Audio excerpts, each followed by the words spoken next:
Les amis, bienvenue pour ce nouveau Road to GM, le tout dernier du tournoi au Baléares. Actuellement j'ai 4,5 sur 8 et les enjeux sont moindres, on va dire, il n'y a pas vraiment d'enjeux. Alors, pour la forme, quand même, si je gagne la partie, je peux faire une norme de mètres, même si c'est pas la norme de mètres qui me manque, parce qu'il me faut une norme de mètres en open. C'est d'ailleurs pour ça que plus tard, on va aller faire CJS avec Gabriel. Mais bon, pour la forme, on peut dire quand même que c'est une partie pour ma 5e norme de mètre. Et donc, moi, j'aborde la partie, comme j'ai plus vraiment ces objectifs de norme de grand mètre qui me mettaient un peu la pression et tout, j'aborde la partie un peu plus libérée et avec l'idée de bien finir et essayer de gagner la partie. Donc, au niveau de la prépa, mon adversaire est un grand maître assez expérimenté, peut-être il a quarantaine, grand maître islandais, et il joue deux choses. Alors, à noter quand même que t'as les blancs, Ouais. comparé à ce qui est marqué au-dessus, Ouais, j'ai les blancs. et Ouais. que j'ai mal orthographié dans ton adversaire. Voilà, ce sont des choses qui arrivent. On est un peu dans le rush, donc vous nous excuserez ça. Mais effectivement, donc j'ai les blancs contre ce joueur, et il joue deux choses. Soit il joue des modernes, quasiment exclusivement, avec G6, Ok. soit quand il veut faire nul, il joue E5. Donc du coup, mon adversaire me joue G6, il me respecte pas, il veut pas faire nul. Ok, bon, c'est respectable. Pour la dernière. C'est respectable. En vrai, c'est un peu normal parce que, enfin, je sais pas si c'est un peu normal, mais disons qu'en fait, on se joue la deuxième place du tournoi, lui et moi. C'est-à-dire que si je gagne, je prends la deuxième place. Et s'il gagne, il peut même égaliser pour finir premier ex-aequo, je crois. Donc il y a quand même un enjeu, même s'il n'y a pas spécialement d'enjeu financier dans ce type de tournoi, pas vraiment de prix, voire pas du tout. Il y a toujours petite coupe, ouais, j'ai eu une petite coupe. Ouais, c'est bon. Une petite coupe. Mais du coup, voilà, il y a cet enjeu-là, et après, les points et l'autre, toujours. Hein. C'est important pour lui aussi, s'il veut continuer à se faire inviter, etc. Donc, il me joue G6, et je me prépare donc sur cette moderne. Donc, j'ai vu qu'il jouait quasiment tout le temps ce système, en fait, avec C6 au troisième, qui est intéressant, qui est assez souple. Selon ce que je fais, en fait, il veut soit revenir dans une pirque, avec ALF6, soit revenir dans une moderne, avec fou G7 tout de suite. Donc ça va un peu dépendre de ce que je fais. Par exemple, si je joue F4, là, C6, c'est pas terrible dans une pirque, donc je suis pas sûr qu'il joue cavalier F6. Voilà, par exemple, sur F4, je crois que le coup ici, c'est D5. C'est une des autres idées de C6. E5, et essayer de jouer sur les cases blanches avec H5, cavalier H6, etc. Donc moi, j'ai préparé ça dans la partie. Il y a pas mal de parties dans la base sur ça, dont une partie assez magnifique d'Ivanchuk avec les blancs, qui est ma partie référence pour cette partie. Et du coup, je joue fou E3. Avec l'idée, s'il fait cavalier F6, de jouer H3.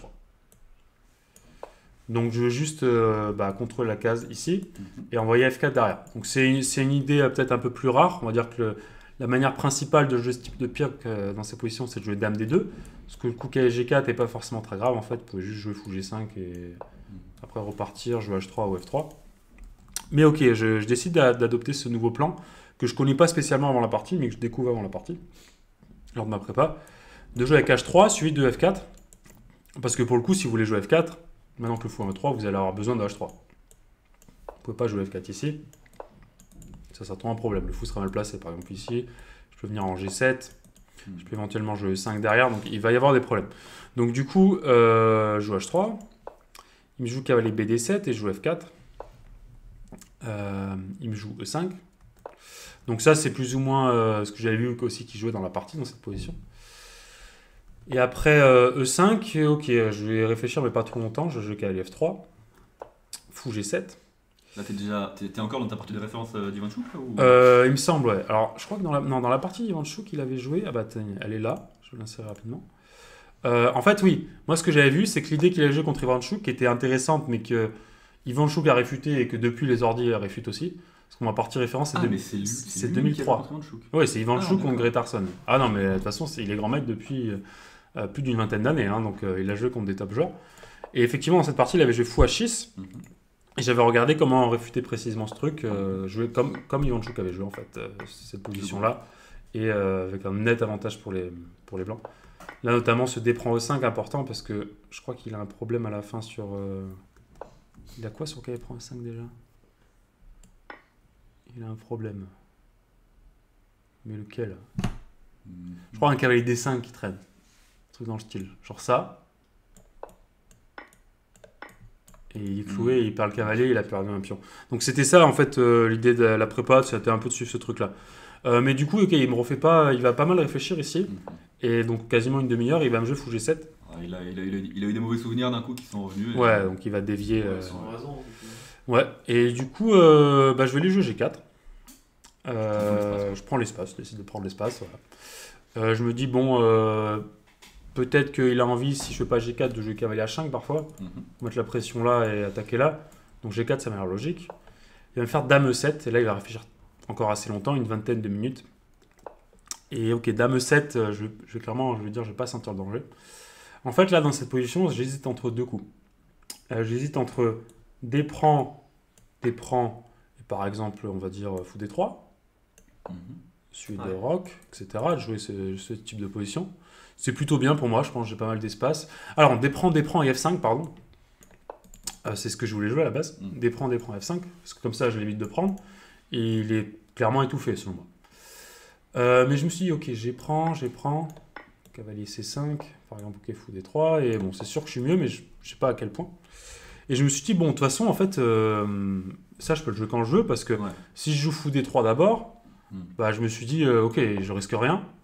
Il n'a pas forcément envie de prendre. Il n'a pas envie de prendre. Si je prends, Fou prend, il est très mal. Dès qu'il pousse D5, je joue E5. Donc ça va pas du tout. Et là, le prochain coup qui va me jouer assez vite va me faire littéralement tomber de ma chaise. Oula. Ouais, tomber de ma chaise, je m'y attendais pas du tout. Et en plus, c'est très très fort. Il va me jouer le coup assez incroyable, cavalier D5. Ouf. Et bon, là, c'est gros choc pour moi parce que j'ai pas du tout vu. On en parlait tout à l'heure, tu vois, une pièce qui va sur une case qui est bien protégée. Ouais, qui est contrôlée deux fois. Il y va quand même, et là tu dis bon. Bah, et là, c'est grosse sueur froide. Et je vais passer énormément de temps à essayer de voir qu'est-ce que je peux faire contre ce coup parce que j'avais pas du tout anticipé et en plus, c'est très fort. Pourquoi c'est très fort? Déjà, l'idée principale et la plus basique, on va dire, c'est que sur pion prend, maintenant il peut prendre par exemple en D4. Et c'était l'idée de son coup Dame E7. D'ailleurs, je pense qu'il a réfléchi longtemps sur Dame E7 dans cette position pour préparer ce cavalier D5. Il m'a bien eu là, parce que prise cavalier D5, ça sert à rien. Par contre, cavalier D5 d'abord, avant d'avoir échangé, c'est-à-dire que le fou attaqué, c'est très fort. Et du coup, clairement, tu aurais dû faire D.5 et F5. Ouais. Ce que je voulais faire, moi, première intuition, mais je me suis dit, en fait, c'est très bête. Je me suis dit, je joue fou D3 et je joue petit roc. Et j'attends qu'il ait annoncé son roi, comme ça, c'est encore plus fort de balancer une attaque comme ça, tu vois. Ce qui est pas faux, parce qu'en soi, dans la position que tu as montré tout à l'heure avec GF, tu te dis peut-être que s'il fait grand rock. Il peut essayer de faire grand rock, etc. Mais bon, j'aurais été mieux quand même, tu vois. Mais là, un manque crucial de lucidité en fin de tournoi, je rate complètement ce coup qui a D5. Et du coup, je vais réfléchir longtemps parce que, en fait, j'ai regardé toutes les options et tout me semblait mauvais. Donc là, je suis repassé très vite en mode défense. C'est-à-dire que je pensais avoir un énorme avantage après G4, parce que je pense que c'est le cas. L'ordinateur, je pense qu'il évalue cette position à peu près plus 1. Plus 1, il dit D prend F5. Je t'avais dit. Donc c'est plus ou moins ce que j'avais prévu. Parce que là. Ok. Cette pose-là. Ouais, bien sûr. Le problème, c'est que tu menaces G5 F6 en plus. Ouais, bien sûr. Donc. Obligé de faire GF. Il est plus ou moins obligé de faire GF, selon moi. Et après, tu as la colonne G, tu peux jouer Dame D2 grand rock. Enfin, le fou avoir un D3. C'est gros avantage blanc, mais je vois que c'est gros avantage blanc. Je pense juste que ça a optimisé le jeu fou D3. Et quand je joue KD5, je vais tomber des nues. Si on peut pas faire pion prend, est-ce qu'on peut toucher à rien? Alors, si tu fais Dame D2, parce que j'ai pensé assez longtemps à faire ça. Je crois que même le pion, il y a pion D4 qui traîne avec le fou G7. Non ouais, il y avait un problème concret sur Dame D2, c'était... Oui, c'est ça, prise et Dame H4. Oh, il y a ça aussi. Et du coup, je suis obligé d'être déroqué, il a la paire de fous, il a ouvert... je sais pas si je suis très mal, mais je suis mal, quoi. Je suis obligé de faire Roi D1 ou Roi D2, c'est pas la fête. Donc ça va pas du tout. Enfin, en tout cas, je l'évalue comme étant assez mauvais. Du coup, j'ai pas 36 coups. En fait, il m'attaque le fou. On va prendre un D5. Je vais prendre un D5, soit comme ça, soit comme ça. Donc, ok, je me dis, je dois faire qu'elle les prend. Et là, en fait, le gros problème de ma position, c'est que pareil, toujours se reprend.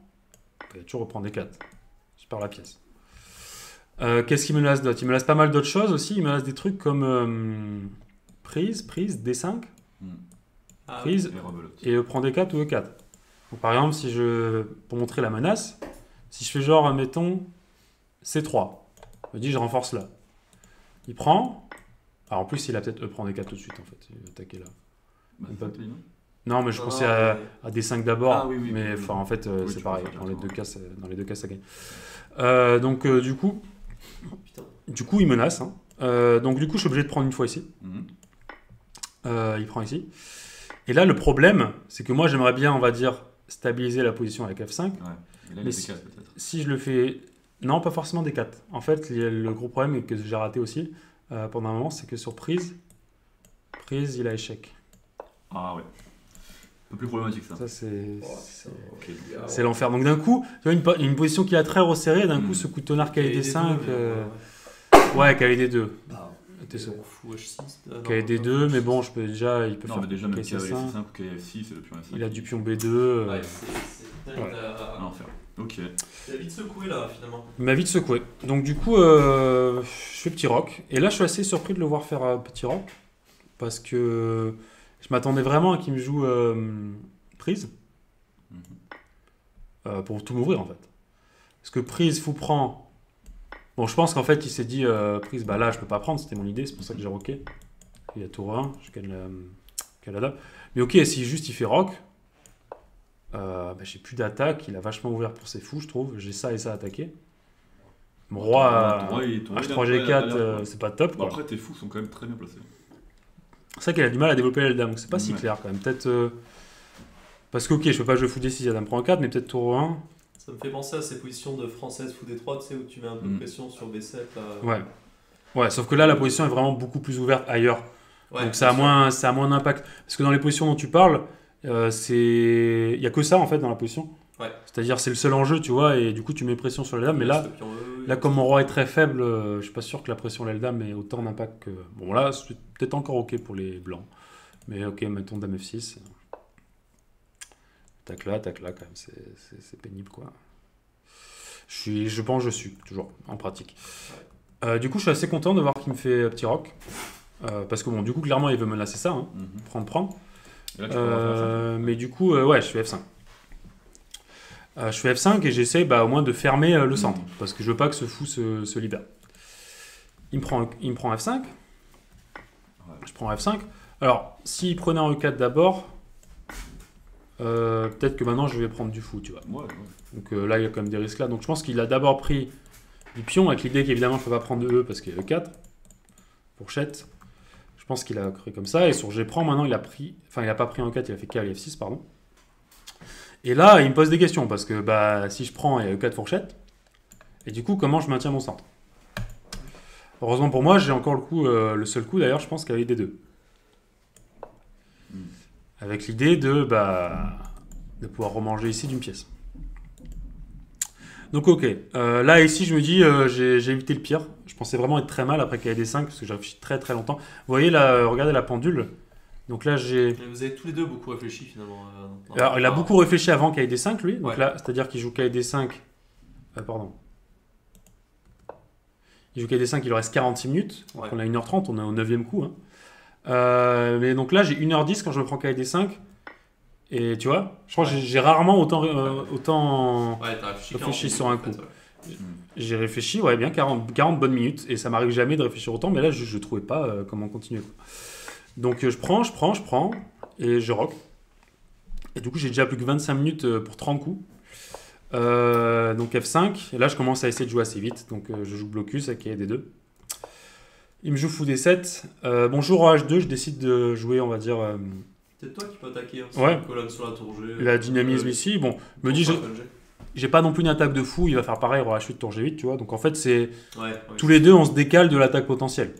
Mais effectivement, cette colonne G, on en a parlé plein de fois, mais seule colonne ouverte du jeu, donc ça devient une priorité stratégique et dynamique pour les deux joueurs. Ici.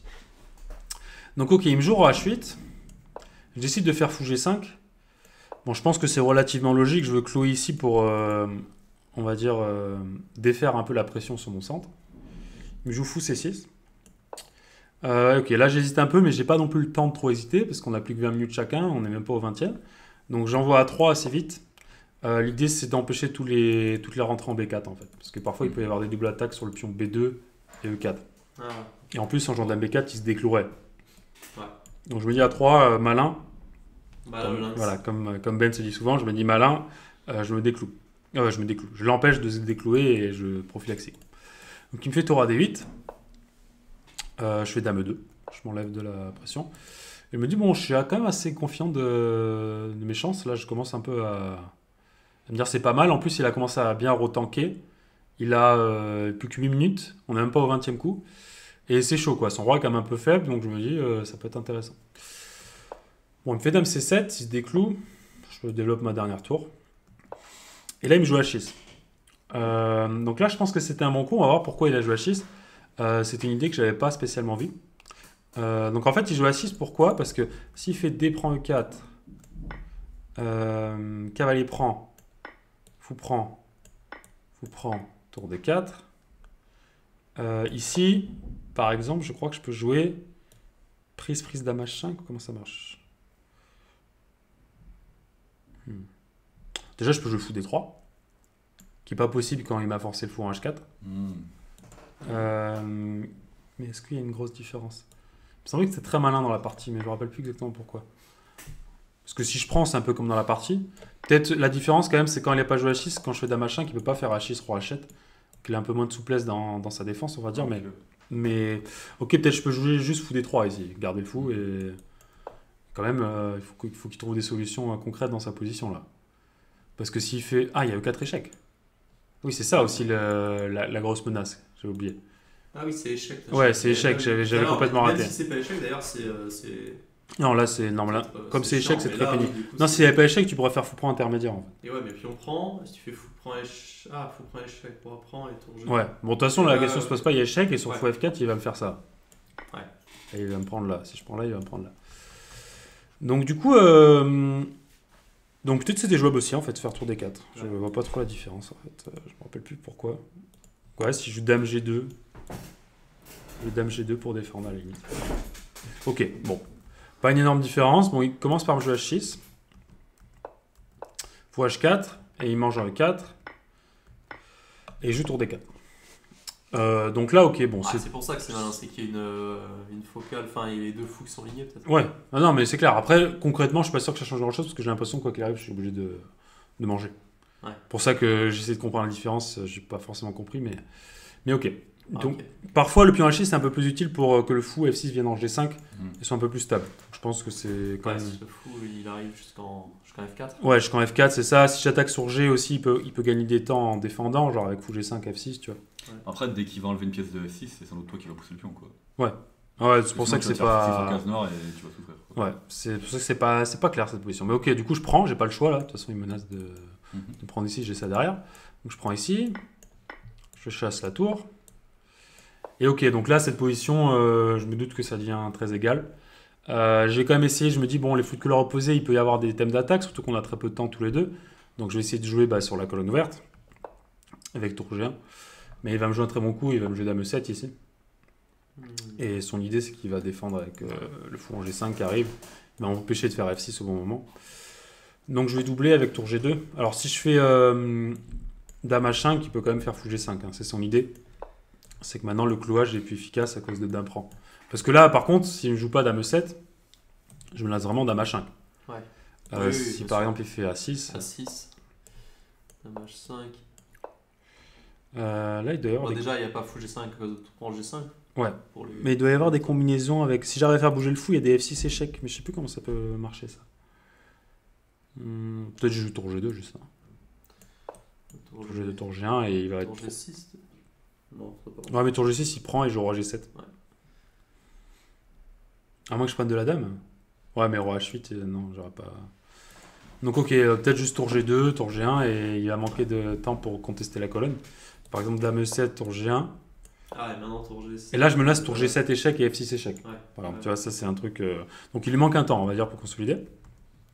Donc il joue Dame E7 tout de suite, tour G2. Dame G4. Bon, j'essaie de me placer. Il fait B6, il enlève son pion qui était en prise. Et ok, là, on sait tous les deux que ça va plus ou moins se simplifier. Bon, on sait jamais, hein, des fois qu'ils me prennent. Ça, on attend. Hein. Petite norme de mettre à la clé, mais non, mais il va me jouer fou F4 échec. Je vais jouer roi H1. Bon, je dis, ok, la tour va venir là. Peut-être je vais gagner un peu de pression. Mais Dame F6, c'est bien joué, il consolide avec la dame. Ouais. À noter qu'il peut pas, il faut pas qu'il fasse F6 dans cette position, je pense. Hein, même si ça doit défendre aussi, parce que il me laisse l'entrée ici et du coup j'ai plus de liberté pour mettre la pression. Dame G6, tour G1, peut-être que je peux faire aussi Dame H5, tour G6. Et j'ai plus de... Il me laisse plus de points d'entrée et il empêche en plus cette défense latérale de la tour. Donc clairement, le bon coup, ce qu'il fait, c'est Dame F6. La Dame n'est pas délogeable. Elle bloque l'avance F6 des blancs, parce que là, c'est important pour les noirs d'empêcher ça, sinon le fou deviendrait très actif. Et du coup, après tour G1, tour D8, il va défendre le mat. Le mat, d'ailleurs, il n'est pas mat, mais je me lassais un truc aussi, je crois. Je crois que j'ai des menaces de Marlou. Alors, ça, c'était assez malin. Genre échec. Comment ça pouvait marcher, ça? Ça marchait, ça, ou pas? Il y avait encore Dame G6, là, donc je suis pas sûr, mais... Puis on prend F7. Non, ça marche pas. Par contre, peut-être que je me laissais juste Dame G7 échec. Surprise, prise. Non, mais là c'est pareil, il peut bloquer, ça change rien d'avoir la tour D8. Je sais que ça paraît quelque chose, tour D8, c'était nécessaire. Mais alors qu'est-ce que ça paraît? Alors, A5, on demande à l'ordinateur. Non, A5 en fait ça va. C'était plus une menace fantôme qu'autre chose apparemment. Donc, Dame H5. Je me lasse rien en fait, hein. Je me lasse pas tour. L'ordi dit juste B5, il s'en fout en fait de ce que je fais. Il est en train de te dire que t'es raide là. Ouais, c'est... il s'en fout l'ordi. Ok. Bon, lui, il joue tour D8, ça me paraissait un coup logique. Moi, dans une note, on est tous dans une note et. Bon, là, il a plus que 10 secondes quand il joue son coup. Il couvre la case. Ok, je fais échec.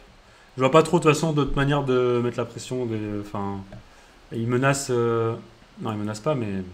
Qu'est-ce que je fais moi juste? Question existentielle. J'ai pas de coup en fait. Et puis en plus, il faut quand même que je fasse gaffe à pas me faire mater moi quoi. Dame H5. La H5 maintenant tour G8, c'était ça son idée en fait, je pense. Et le problème c'est que dans ces finales là, il y a que lui qui est mieux parce que son fou est plus utile que le mien pour l'attaque. Ouais, bien sûr. Donc c'est vrai. en fait l'échange des tours m'arrange pas. C'est pour ça que j'échange rapidement les dames pour éviter les cas de figure où je suis moins bien. Donc du coup on échange les dames, il va me jouer tour D2, menace mat, joli. J'aurais bien aimé avoir le temps de faire F6. Mais pour menacer mat moi, mais le problème c'est qu'il y a tour H2 mat. Ouais, toujours. Et du coup il va jouer tour G2, je vais faire tour D1, tour G1. Bon il va me manger, tour G8. Et après à 4, je vais proposer nul et il va accepter parce que la finale du foot couleur opposé qui en résulte est totalement nulle. Par exemple il va jouer fou C1. Alors ça c'est un coup important quand même, hein, juste pour les viewers. Les blancs ont un 3 contre 2. Et dans un foot couleur opposé, c'est important de bloquer les pions sur la couleur du fou adverse, et donc inverse de votre fou. Donc là, les pions doivent être bloqués sur noir pour qu'ils empêchent d'avancer. Donc la meilleure manière de faire, c'est de jouer fou C1, attaquer ici. S'il fait B4, perd un pion tout de suite. Donc B3. Et maintenant, fou D2, C4, et du coup, voilà, vous avez complètement bloqué. Alors moi, pareil, j'ai complètement bloqué le 2 contre 1, donc je risque rien non plus, hein, bien sûr, mais ça va être nul. Et c'est pour ça d'ailleurs que je joue le coup à 4. Hein. C'est pour que j'ai pas ce fou C1 en fin de variante qu'il me fasse perdre un pion. Voilà. Donc on finit ce tournoi en demi-teinte. Globalement moyen, après il y avait quand même du positif. Au final, 8 nuls, une victoire. Donc, très solide. Hein. Je suis resté très solide, mais dans le contenu et dans la gestion de l'énergie, c'était moyen. Passer trop de temps sur la prépa souvent, ce qui fait que dans les parties, j'ai pas forcément l'énergie pour alors que prendre les bonnes décisions. Mec. Ouais, mais surtout quand en fait le problème aussi c'est que les parties étaient à 20h. Ouais, non mais ça c'est. Et quand les parties sont à 20h, si tu prépares toute la journée, t'as juste pas d'énergie le soir et donc j'ai essayé d'adapter ça pour les prochains tournois, essayer de moins focaliser sur la prépa, passer moins de temps du moins, et essayer d'être plus frais pour les parties. Voilà. Donc, au niveau des points Elo, on gagne pas grand chose. On finit 3ème du tournoi, je crois, on gagne peut-être 5 points Elo. Et une petite coupe. Yes. Ce qui est logique, hein, parce que en fait, la moyenne Elo du tournoi, elle est à mon Elo, c'est-à-dire à peu près 2400. Donc en finissant en plus 1, je gagne l'équivalent, c'est-à-dire plus 4 ou plus 5 points Elo. Voilà. Donc les prochains Road to GM, ça sera les parties par équipe qui ont été jouées en fin d'année. Donc il y a une partie en Coupe de France et 2 parties en interclub. Le derby contre Sanary-Chèque. 3 parties en interclub. Oui, c'est vrai, on a joué contre le club de Ben notamment. Bon, j'ai pas joué contre Ben, hein, je vous spoil, désolé, Mais il y a effectivement une partie par Coupe de France et 3 parties en N3, donc il y aura 4 parties qui vont arriver. Et après, on va enchaîner avec le tournoi de Sitges qu'on a fait avec notre ami Gabriel, qu'on vous commentera en duo pour le coup. Voilà. Allez, ciao la team et à bientôt sur la chaîne des Fous du Sud. J'espère que ça vous a plu. Ciao. Ciao, ciao.